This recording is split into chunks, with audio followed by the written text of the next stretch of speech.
Hello and welcome back to Law and Order, where we unpack the intersection of immigration law, HR, and compliance across Canada and the United States. Artificial intelligence is already shaping how decisions are made, both in the legal and the workplace context. Today's episode looks at where AI fits, where it does not, and what responsibility do professionals have when using it. Today we have joining us Gagan Mundra of VisaServe Immigration Law PC. Hello, and thank you for having us on this show and this podcast to educate our listeners. Leona Wilson of the Armillary Business Group, Good morning. It's nice to see everybody. and David Nachman of the NPZ Law Group. Thanks so much. Happy holidays, everyone. Nice to see you all. Our three experts are going to compare perspectives across jurisdictions and disciplines. Let's begin with ethics. Gagan, let's start with you. From a Canadian immigration law perspective, what ethical issues emerge when AI is used in legal practice?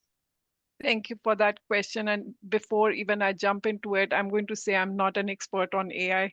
I'm just going to share this knowledge, this information that we've gathered listening to other lawyers who've been practicing deeply into AI and building our own understanding about this new area of maybe practice of law. So even before we go into what are the ethical issues, I would just go back and define what is AI, what is artificial intelligence. And that is defined by Merriam-Webster dictionary, saying that it's the capability of a machine to imitate intelligent human behavior. It's a cognitive computing machine learning tool. Now, AI tools are trained, not programs. So that's very important for us to understand. And then that really helps us how this is involving more teaching computers how to perform tasks that typically require human intelligence, such as perception, pattern, and decision making. So remember that once we use AI, we are putting that information in. It's retaining that information for our future use as well. Now, coming now back to the question that you asked about the ethical obligations, and this is such a hot topic for various reasons.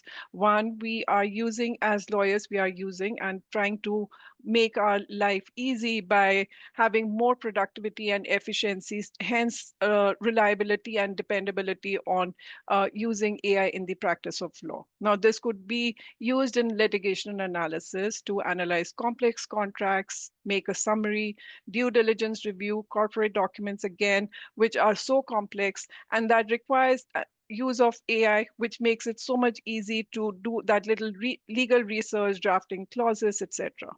Now, when we come down to the obligations, ethical obligations, they are vast like oceans. Sometimes I feel that they are seamless. And these are non-negotiable as per the law society requirements, as per the courts as well, because there are strict obligations that lawyers have to keep in mind when we are using AI. There's duty of competence. And over here, I'll mention about British Columbia, where it was our first case in Canada, which laid out how lawyer was sanctioned for submitting hallucinated case law that CBA emphasized that verifying AI generated outputs is not an ethical requirement, but not an optional safeguard. It's not an optional safeguard. We have to abide by law and not just use AI to provide information which is not even real. So then that comes down to our duty of competence to provide the right information to the courts as well as to represent the clients in the best interest. We also come through the ethical obligations of confidentiality. We are using AI, we are putting in the information that it's going to retain. Is that okay? Even if we are going to ask the clients that this is the information that, or we'll be using AI tools for your matter, is that okay? Would that safeguard us? Not really. Then supervising and delegating staff appropriately when they are using AI, that's another important part that I'm going to emphasize. Just having a freehold and not supervising, managing would not help us much, but it would put deep ethical obligations on us. Over to you, Mehak. I think that point about accountability and professional responsibility is absolutely critical right now. And when we shift from legal services to the workplace itself, similar concerns arise around fairness and judgment. Leona, from an HR perspective, what ethical issues do you see when AI is used in people management and decision making? Thank you. That's a great question. And, building on what Gagan was saying, of course, the issues of confidentiality become so important, but the ethical issues really come around the biases that might be within the tool. And a lot of that is determined by how is the tool being trained? Is the tool being trained primarily on our organization? That might work for a very, very large organization, but most business in Canada is small business. We're not going to have data sets that are going to be large enough to gather all of our data just from our own organization per se. So we do run into a lot of potential issues that are there. The concerns around using AI for people management decisions in particular is, are we trading a little bit of efficiency for professional rigor? And AI is a very good tool for scraping a database. It's not really so clear that it's a great tool for making decisions that require a nuanced approach to it. And this is where expediency of being able to run the tool is helpful for looking at trends, but even at that, we have to ensure the validity of the information and have to ensure that the tool has captured the elements that we're looking for. So the concern around decision making also hinges on what is AI really good at? AI is really good at looking at what's there. It's not really so good at a lot of predictive tasks at this point. And so if we're looking for decision making that's of a more strategic type nature, AI might not really be up to it. So I think we have to keep it in mind that it is a tool, it is prone to error, and it's for us. We are ultimately responsible for the decisions that we make and for how we come to those decisions. We have to make sure that even if we are using a tool to encapsulate some data for us, it's still on us to make sure that the validity of it is there. So there are a number of pieces that are there that tie in for us, particularly around the confidentiality piece of it. I don't think we've quite explored what the edges are of where we should be using AI. It's still such an emerging tool for so many of us. We're kind of working our way through it, but we have to be mindful of where the dark spots are of that, so that we are making decisions for the right reasons and that we're not leaving ourselves open to a potential human rights complaint or any other kind of a discriminatory allegation that we're not being fair, that we're not being reasonable. We have enough of that already in the system. We don't need a tool to help us go further with that. So thank you. You know, what's really striking is how consistent the concerns against confidentiality really are amongst different roles. But the stakes can vary significantly based on jurisdiction. David, turning to the US immigration system, what ethical issues arise when immigration lawyers rely on AI in practice? Great question. And to most of what both Gagan and Leona have said, it's almost ditto for us. The ethical issues abound. And I thought that Gagan's explanation about saying like an ocean, I thought that was a really good analogy. It's kind of interesting in the US immigration arena. I think that it's kind of interesting that way, just technology in general has sort of always been embraced. But what we're finding is that immigration lawyers in the US are embracing AI. I think they're utilizing it, as Leona said, as sort of a guideline. There are, as opposed to actually getting the answers, it's a way to get at the answers. And what it does is it presents so many interesting and unique ethical issues. I frequently lecture on immigration ethics in the United States, and I've come up with like 11 what we call the C's of ethics, and the first one is, and I'll just quickly touch on it, is competence, and obviously. Being knowledgeable about how to use AI is going to be one of the duties or obligations of U.S. Immigration Counsel. And that is that you can't rely on it wholly. I think that all of us agree that it's a way to get at an answer as opposed to actually getting the answer. There's so many nuances to every particular circumstance. And I think what scares the heck out of me is that clients are going to be using AI because they have access to ChatGPT, they have access to Perplexity, they have access to Gemini. It's just as easily as I do. And they're going to be getting answers. But the problem is that cases are so nuanced. So they may not necessarily put a particular fact in that could change the advice that they're getting 180 degrees. And that scares me a lot. And it kind of goes to another C that I talk about oftentimes, which is combating unauthorized practice of the law, because folks are going to be relying upon these various AI programs to give advice to other people. And if they do that, then, and these are people who may not even be qualified to do it.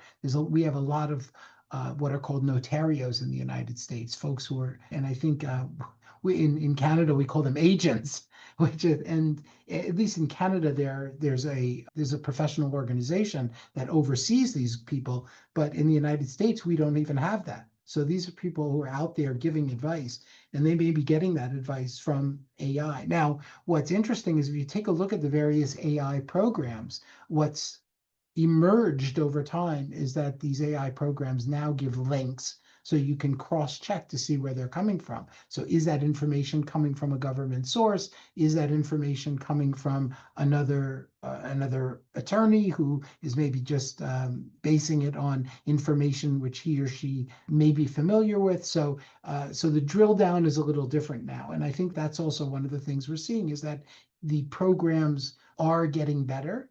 They are getting more reliable and obviously more helpful. But I'm going to hit on a couple of the other C's, and that is, with regard to the cost of legal fees, they have to be reasonable. AI is an interesting tool to use to try to figure out whether or not fees are reasonable for a particular matter, because you can ask AI that question. With regard to confidentiality, which both of you have raised, that's a super interesting question because, again, if AI is trained and you have these confidentiality guardrails, if you're feeding information into that database, is the confidentiality being preserved? We have these very strict rules here in our office that no confidential information is allowed to be fed in to any AI that's going outside of our office. If you have something that's internal, that's another question. So we're actually in the process of thinking about a possible internal AI program to use, which crosses through our whole database, but doesn't go outside of our practice. So we could spend the whole day talking about the ethical issues that are presented by AI, but I think that, as Gagan said, it is really an ocean, and I think that it's interesting to watch the waves that are slowly coming ashore and how they're dealing with these various issues. Those are all very, very interesting points, David. Now let's widen the lens beyond private practice. Gagan, does the Canadian government use AI in immigration processing, and how does that affect applicants? The short answer is yes and yes. And the larger answer is that it's causing so much of confusion and so much of frustration as well. Now, yes, IRCC also uses AI. It started its pilot program in 2018, and then it had an official launching in 2019. It's called Chinook. And what Chinook does is it's an interface between the applicant, the complete application. It is a Microsoft Excel platform, and it actually takes all the information relevant from the application, puts that in a in a brief Excel format, and gives it to the officer. The problem is that Chinook already had an interface with that application, so we just don't know what the officer is actually going to review. Is the officer going to review all the parts of that complex application, or is it just going to extract all the information from what was presented? Now, the problem here is that the IRCC has a stand that it has been just using it very carefully, and Chinook is not the one that's making any decisions. It only simplifies the process. It summarizes the application for the officer to review it quickly for faster processing timelines, etc. But then again, the problem is, how did Chinook even understand the complexities of the application? And although again, IRCC stand is that it's only going to take temporary resident applications, which include work permits, study permits, visitor records, temporary resident visas, etc., which are more simple. But the frustration also always comes out when the clients have submitted the applications, they provided supporting documents, but then the officer just randomly refuse the application. And when we see the refusal also, it's a very templated refusal. It just for 10 different temporary resident visa applications, we may be just seeing one kind of templated refusals, so common ties with home country. Although you've provided all the documents to establish ties, but then that's the ground of refusal. You, of course, client has the ability to do a judicial review or resubmit the application, then that again challenges and puts back the timeline issues. Again, we are having so many applications back in line, back for the processing, and then it will not really resolve the issue. It just keeps multiplying and going forward. As we are, of course, it's one of the waves of those oceans that we don't know how IRCC is going to tackle it or to the client satisfaction. But yes, the government is using AI, and we are seeing those frustrations with our clients when we see very templated refusals, etc. It's so important, everything that you said, because I think there's lack of clarity, and what you just said provides a lot of clarity on the client end perspective.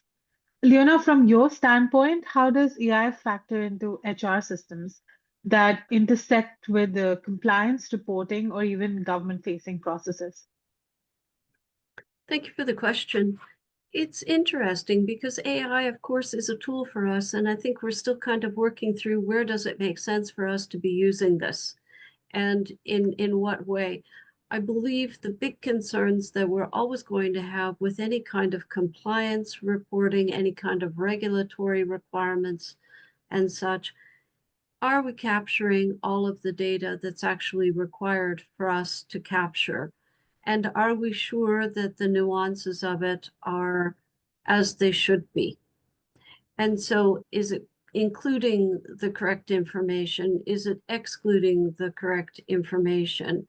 How is it weighing the information that's being gathered? Because ultimately we have to answer very specific questions. And if we are audited, we have to be able to show how we got to that information. So of course that means we're going to be using AI just within our own internal information.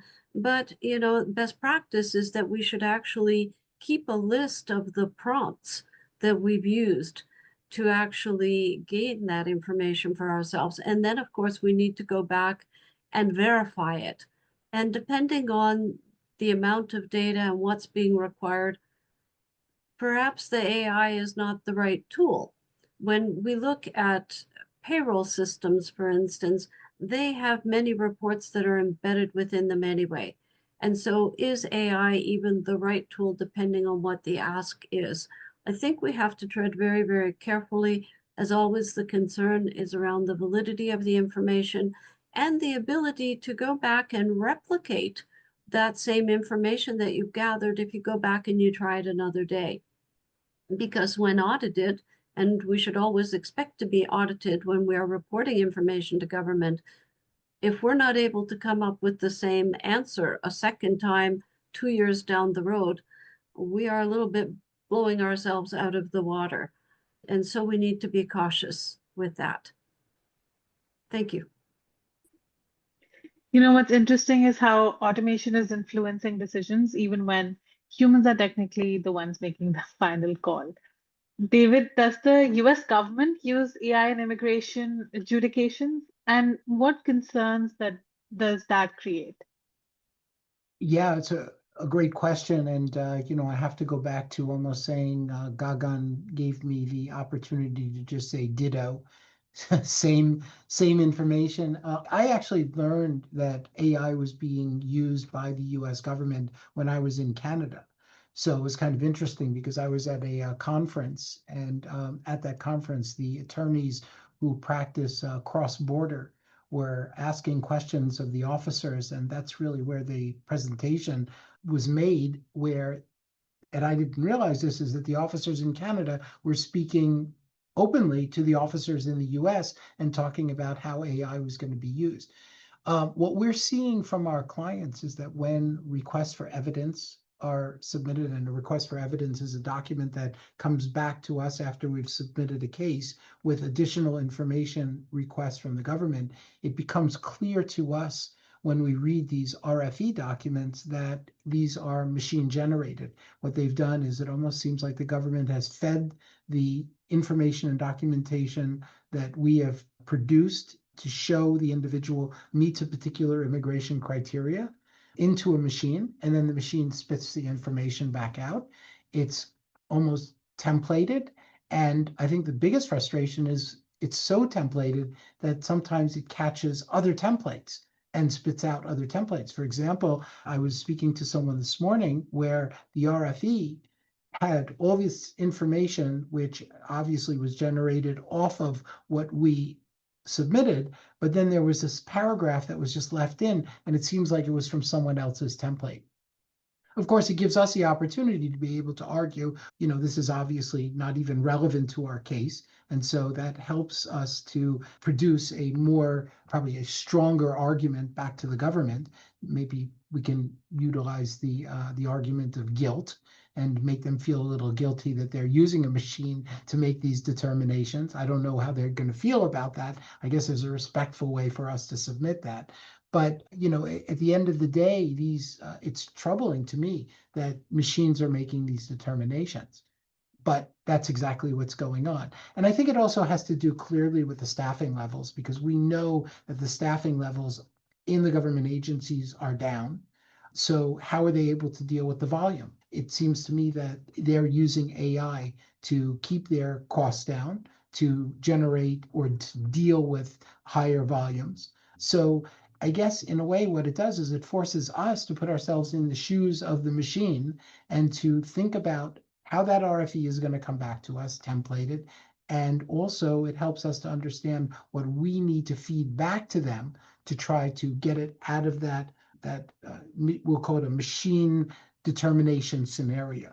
So as a matter of fact, I spoke to my staff this morning when dealing with a particular RFE to try to get them to understand what they needed to write in that RFE response to try to get it onto the desk of someone who thinks, as opposed to a mechanical determination on the case. So this is the strategy that we're implementing to try to circumvent machine determinations on cases, which really, have been, at least for the 35 years of practice I've been in, and should be in the future, determinations that individuals make. So it presents unique challenges and forces us to be two things. One is flexible in dealing with these responses, but two is resilient to the fact that these machine determinations are just going to be made. So we have to be ready to appeal, to make motions, or to refile the cases. I so much agree, and I'm just going to add here, what an irony it is that we as lawyers are tied with our law societies and the regulatory authorities, everybody trying to bring in that ethical obligations. But when we are dealing with the government, there are no such. And we recently had a situation where a web form was submitted to the government to update the representative form, but then it was automatically rejected by the system. And it was so bad, such a bad rejection where it didn't make any sense. And someone is asking on the listserv, who do we complain about IRCC? Where do we go about that what they are doing is wrong, and how they are depending on this artificial intelligence is not giving the accurate results and outcomes. So yes, that's very ironical that we have to be so careful in our practice when dealing with our clients and when dealing with IRCC or the government authorities.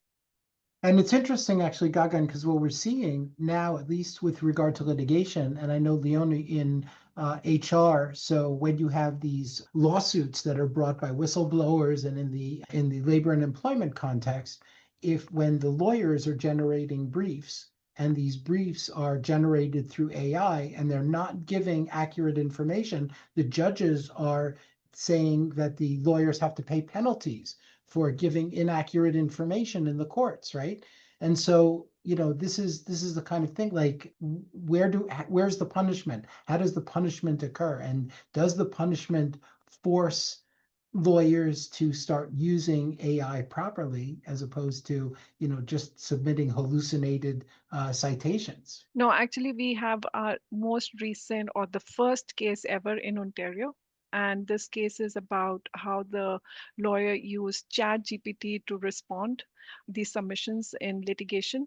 And it's the case is Co versus Lee. It's December 4th, only 2025, very recently, a couple of weeks ago, where the court found the lawyer in breach of their obligations, legal obligations, because it used ChatGPT and there was facts that were taken out which were not proper. So this is our first Ontario case by Superior Court of Justice. So we just have to wait and watch what's going to happen next. But yes, these are serious legal obligations when you are putting your information on ChatGPT, AIs, etc. Super careful to be on the right side of the law. So is the AI going to be governed by, and I'm sorry, Mehek, I'm not meaning to, but I'm just curious to know, because one of the big things that's happening right now in the United States is that each state is coming up with its own regulatory guidelines on AI. And I believe it was just yesterday that they tried to push through a federal AI guideline. And so, something that's overarching over all 50 states. I wonder how is it going in Canada? Is there something overarching? All of Canada is going to be governed by certain legislation, or is it going to be that in Quebec you're going to have AI, certain type of AI? Are you going to have certain type of AI in Ontario? How's that going to work? So I'm not aware if that law is already out, but I'm pretty much sure that every province will have, and they do have their regulatory authorities that they are accountable and they are answerable to.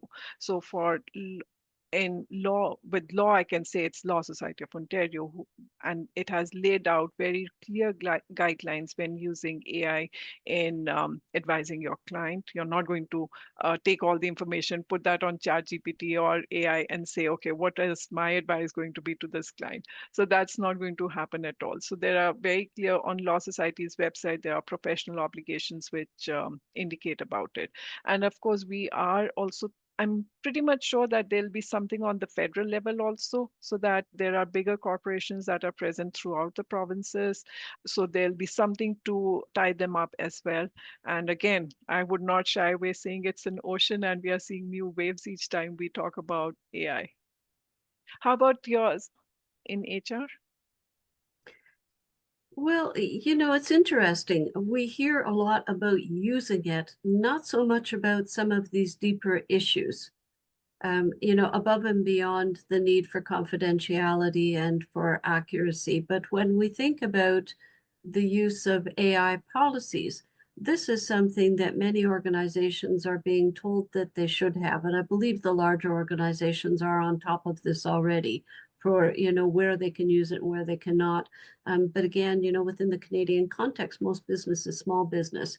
And, I think this is kind of the area that probably could best use AI policies to make it very clear around what information could be entered. Many people are not aware of the differentiation between open and closed systems, as it were, within even ChatGPT. David makes reference to creating a little bit of a closed data set so that any queries are just funneled into the information that's already confidentially and securely kept within the organization.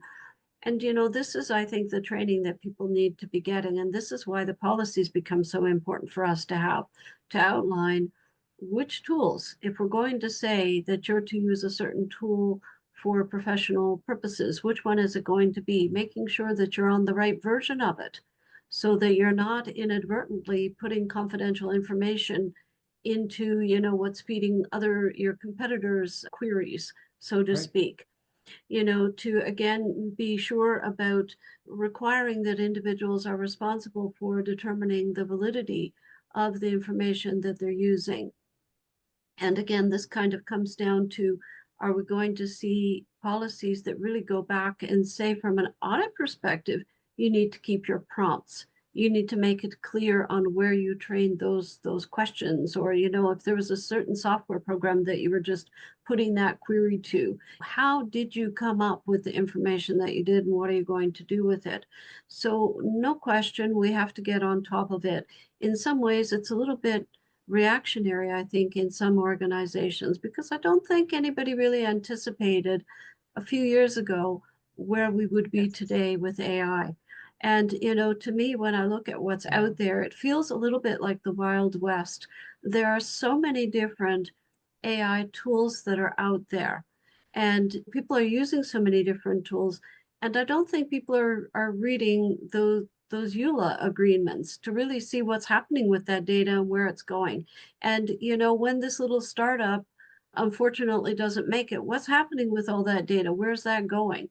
There are so many questions that we need to be asking, even from an HR perspective, in terms of how do we help to drive those questions forward? And of course, that has to be a question that we're bringing in legal counsel.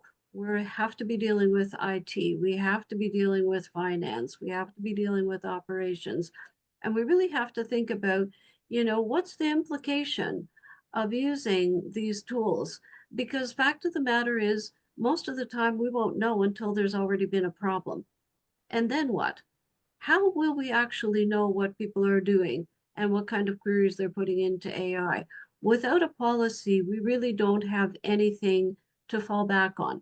Because if something goes awry, the individual will come back to us and they will say, well, you didn't tell me, I didn't know, I had no idea. The typical deflective type of arguments that we will get from employees. But, when we think about procedural fairness, well, if we didn't actually draw the box for people to be within, how are we going to go ahead and work with the outcomes that are coming afterwards? And so it's no question that we will continue to use AI. We will find new uses for it.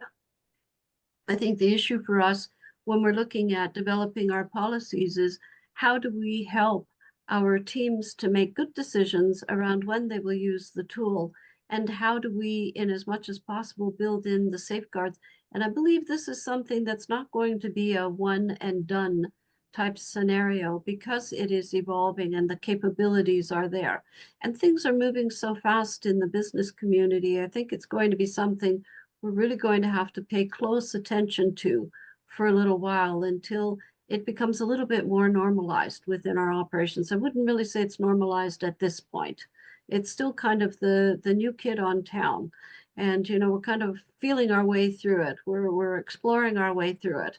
But this is where we can create a lot of harm for our teams and for our organizations. So we really need to take this seriously. It's a wonderful thing. Let's use it in wonderful ways so that we get wonderful results, and not anything but. Thank you. That's a That great was, point. yeah, that was extremely stimulating. I think there is governance and then there is self-governance, and I think professionals are currently practicing the latter. Gagan, is it important for Canadian immigration law firms to develop and formalize an AI use policy? Yeah, of course. And I think Leona had her comments and feedback, and she stole the thunder there. But yes, having the policy is definitely up there. It's important, and it's going to be evolving, as Leona mentioned. It's not going to be one prepared and then that sits forever. It's so evolving, it's so new, and just the way that I just mentioned that we had our first case in Ontario about related to AI, that really shows how early we are in this area of practice. We are still finding how certain things could end up in breach of confidence, in breach of our duties as a officer to the courts as well as to the clients. We could be breaching our obligations if we are not taking responsibility carefully.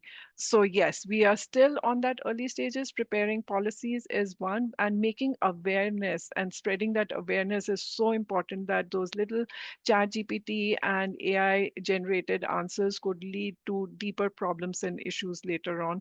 Using it intelligently, putting your own efforts and time as well after we get that information out, it's so important.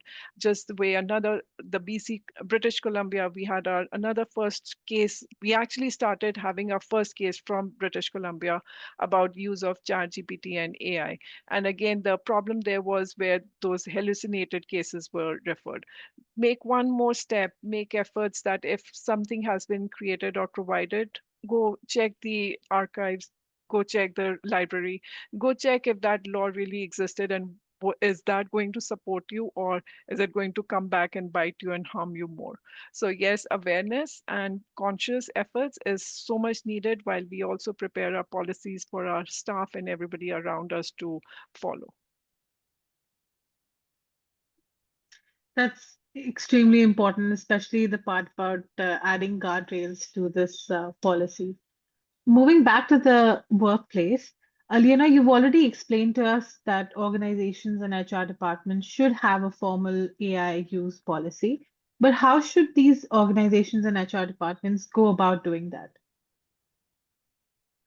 I believe a collaborative approach is going to be the best way forward, because really we need to evolve legal counsel, particularly when we're looking at privacy issues and confidentiality issues as well.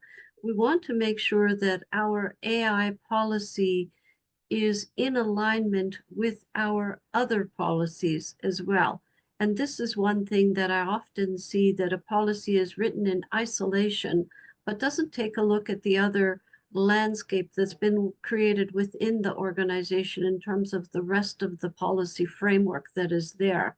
So we need to be considering who are the stakeholders that are involved, because ultimately we need for our senior leadership team to be in agreement with what that policy is, because we are really relying on the management teams within the organization to bring these policies to life, to remind our teams of it, to call it out, to question where it makes sense, where it doesn't make sense. So who should be involved in the development? Obviously, legal counsel has to be there. But again, I believe it's IT, it's finance, it's operations, depends on the business model. But however that business is generating its revenue, the individual who's heading up that team has to be involved. So it could be somebody on the sales team as well.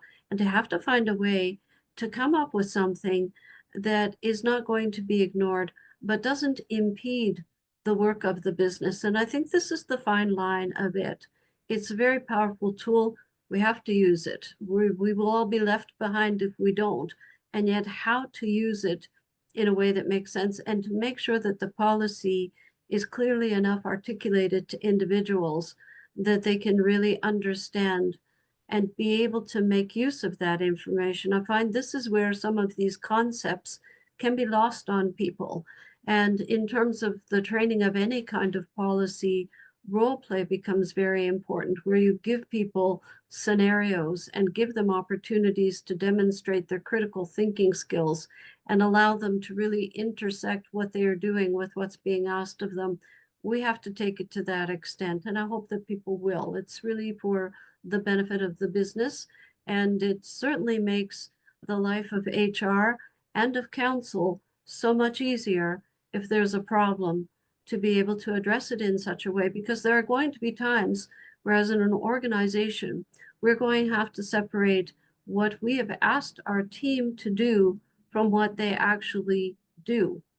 Ultimately, if they're taking action under the company's banner, the company is responsible, but we need to be able to very clearly say, we did not condone that. That was completely outside of what we required the individual to do. We're still going to have to deal with the fallout, but we have to be able to create that separation and to be able to do that, to think ahead. If something will go wrong, how will it go wrong? And how do we try to engineer, again, guardrails around that as best we can up front? It's a moving target. As it always is. Thank you. Thank you so much, Leona. That was, I'm sure, very, very helpful for other HR leaders and professionals that were watching. And finally, bringing back this entire conversation full circle across the border. David, you've already talked about how your firm is working to establish an AI policy, but how critical is it for other US immigration law firms to do the same? And what would be the thing that you would want to tell them? I think that Leona did a great job of explaining the importance of having a policy in place. In the United States, we have what are called employee handbooks. And in those handbooks, usually an organization has information about their various policies. What we're starting to see is that our clients are adding AI policies to their employee handbooks, disseminating those policies to the employees. Again, super important to have consistency within the organization about following the AI policies. I think that Leona, you're absolutely right. It's a dynamic process. This is definitely not a policy it's not going to remain the same over time. This is emerging. And obviously, that policy is just like other policies within the organization. As they take shape, as the administration takes shape, and as the regulations take shape, there's going to have to be changes and ticking and tying out, those changes to the policies that are developed within the organizations. I want to thank Gagan for defining AI right up front, because that was so important. In fact, because I thought, for the longest time, my family told me that I was the benchmark of AI. So and I thought that's what AI was.